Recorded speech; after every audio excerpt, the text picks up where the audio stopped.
The child that she didn't ask for, that God had given her, died. So how in the world can she say all is well when clearly all wasn't well, it wasn't good? And again, that Hebrew word for well that she used in that statement is shalom, which means peace. So in other words, she was saying in that moment, all is at peace. But it wasn't. There was nothing peaceful at all about that situation. It was tragic. So was she lying? Was she lying to herself? Was she lying to her husband? I don't believe so. Nope. Because remember who this woman had a relationship with. She had a relationship with the Lord, and she prioritized her relationship with the Lord. And because of it, over time and time again, day in and day out of serving the Lord and spending time in his presence, she said, all is well. She understood that God is good and he does good. She had been saying, it is well, long before it wasn't. She was living it day after day after day. And I can't help but wonder if all of those past disappointments she experienced actually helped build up her faith for this moment.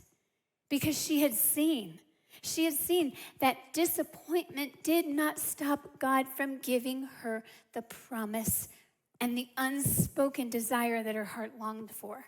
So here you have this woman who is devastated.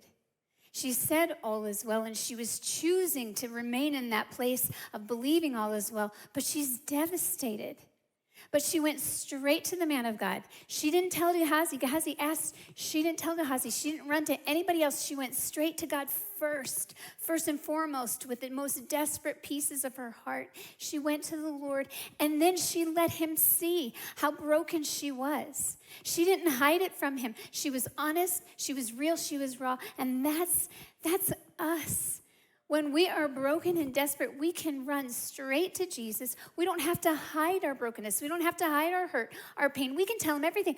We can say, God, you disappointed me. It's okay to say that. And he's loving and kind, and he cares about our suffering. He's the God who collects every one of our tears because we're precious to him, and every one of those tears matter to the Lord.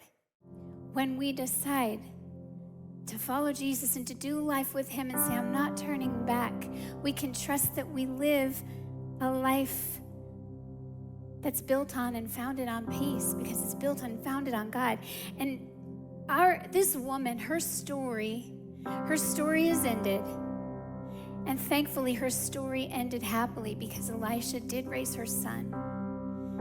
But for many of us in the room, all of us actually, and all of us listening online, our stories are still being written. And in some ways, I feel like Sean and I, we got to God. We got to Jesus with our hurts and our sadnesses and disappointments and all of it. But I feel like we're now on that donkey, and the donkey's going really slow. But we're headed toward the promise. We're headed to the promise. You're headed to the promise of peace. You're headed to the promise of hope and healing that God's given you. I hope we experience that promise in this lifetime. It might not be till heaven, and that's okay. Because God's got us.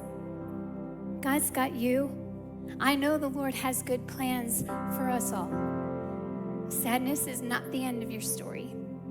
Anxiety is not the end of your story. Bitterness is not the end of your story. Pain and suffering is not the end of your story. So we are going to close in prayer, but before we do, I want to speak this over your life as a proclamation for you.